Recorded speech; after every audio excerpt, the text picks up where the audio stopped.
Good morning student, welcome to our YouTube channel RDS online classes from कविता त्रिवेदी।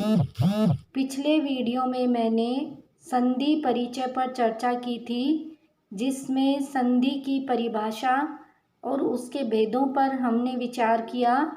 आज के video में हम संधि का पहला भेद, स्वर संधि की परिभाषा और स्वर संधि का पहला भेद दीर्घ संधि की परिभाषा और उसके उदाहरण पर चर्चा कर रहे हैं। सबसे पहले स्वर संधि की परिभाषा को समझना है। स्वर संधि का मतलब ही स्वर से संबंधित है कि जब दो स्वरों का परस्पर मेल होकर एक नया स्वर बनता है, यानी दो स्वर ही मिलेंगे स्वर संधि में, दो स्वरों के मिलने से एक नया स्वर बनेगा, वही स्वर संधि कहलाएगी। स्वर संधि के भेद, स्वर संधि का पहला भेद आता है दीर्घ संधि। इसके नाम से ही इसकी पहचान है। दीर्घ का मतलब होता है बड़ा, यानी चाहे छोटा या बड़ा स्वर मिले तो भी बड़ी मात्रा बनेगी, छोटा स्वर मिले तो भी बड़ी मात्रा बनेगी, चाहे एक बड़ा और बाद वाला छोटा स्वर हो तो भी बड़ी मात्रा बनेगी, और चाहे दोनों स्वर बड़ी मात्रा के हो तो भी बड़ी मात्रा ही रहेगी। दीर्घ का मतलब ही बड़ा है। तो इसकी परिभाषा है, जब दो समान स्वर मिलकर दीर्घ हो जाते हैं अर्थात बड़े हो जाते हैं, वहां दीर्घ स्वर संधि होगी। इसमें छोटी मात्रा वाले ए, ई, छोटा ऊ, छोटा री, ये जब किसी बड़े से मिलते हैं या ये आपस में इनका परस्पर मेल होता है तो हमेशा बड़ी मात्रा बनती है, उसे दीर्घ स्वर संधि कहते हैं। इसके उदाहरण हैं जैसे ए धन ए मिलकर आ ही बना।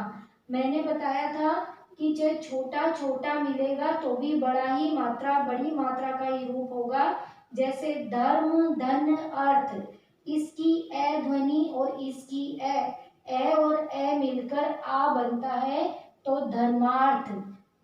संधि का एक नियम है कि इसमें दोनों जो शब्द होते हैं इनके दोनों के अर्थ निकलने जरूरी है, तभी हम संधि विच्छेद सही कर पाएंगे या संधि बना पाते हैं। बिना अर्थ के संधि नहीं होती। तो धर्म धन अर्थ से धर्मार्थ बना। इसी प्रकार राम धन अनुज, इसका ए और इसका ए मिलकर भी बड़ी मात्रा आ बन जाता है रामानुज, राम का अनुज। इसी प्रकार मैंने बताया कि चाहे बड़ी मिले चाहे छोटी बड़ी मिले, हमेशा बड़ी मात्रा बनेगी। ए धन आ मिलकर भी आ बनता।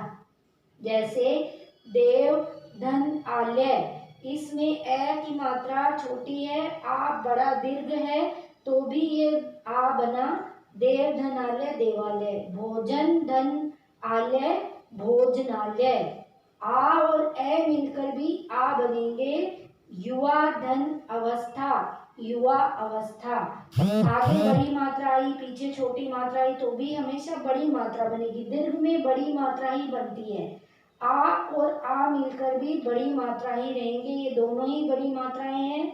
विद्या धन आलय विद्यालय। तो अभी हमने दीर्घ संधि के कुछ उदाहरण देखे।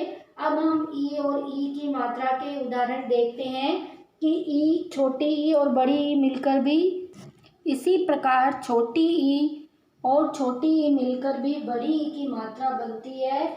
जैसे गिरी धन इंद्र, तो छोटी और छोटी मिलकर गिरींद्र। बड़ी ई और छोटी ई मिले तो भी बड़ी ई की मात्रा बनेगी। मही धन इंद्र महेंद्र, बड़ी ई की मात्रा बनी। छोटी ई आगे और बड़ी ई बाद में तो भी बड़ी ई बनेगी। गिरी धन ईश गिरीश, बड़ी ई आगे हो बाद में भी बड़ी ई हो तो बड़ी ही रहती है। दीर्घ का मतलब बड़ा। रजनी धन ईश रजनीश। इसी प्रकार ऊ या ऊ का मेल होता है तभी भी बड़े ऊ की मात्रा बनती है। गुरु धन उपदेश, तो गुरुपदेश, ये जो मात्रा होती है ऊ की ये छोटी होती है, और ये जो गोल होता है ये बड़े ऊ की मात्रा होती है रह में। इसी प्रकार छोटा ऊ आगे और बड़ा ऊ बाद में तो भी बड़े ऊ की मात्रा बनेगी। सिंधु धर्म उर्मी, उर्मी का अर्थ होता है लहर, इसका मतलब है समुद्र की बड़े ऊ की मात्रा आई, बड़ा ऊ आगे है, बाद में छोटा ऊ है तो भी बड़ी मात्रा बनेगी, वधु धन उत्सव यानी वधुत्सव। और बड़ा ऊ आगे है, बाद में भी बड़ा ऊ है तो बड़ा ही रहता है, जैसे भू धन ऊर्जा यानी भूर्जा यानी जमीन की गर्मी, जमीन का जो ग्रीष्म गर्म होती है जमीन, उसकी ऊर्जा जो होती है उसको भूर्जा कहते हैं। तो इस प्रकार दीर्घ का मतलब ही बड़ी मात्रा बनना है, चाहे छोटी छोटी मिले चाहे बड़ी बड़ी मिले, दीर्घ से नाम से ही आप इसकी पहचान कर सकते हैं। दीर्घ का मतलब हमेशा बड़ी मात्रा का निर्माण होता है। तो आज हमने स्वर संधि के प्रथम वेद दीर्घ संधि की परिभाषा, उसके उदाहरण और उसके तरीके को समझा। अगले वीडियो में हम गुण संधि के ऊपर विचार करेंगे। धन्यवाद।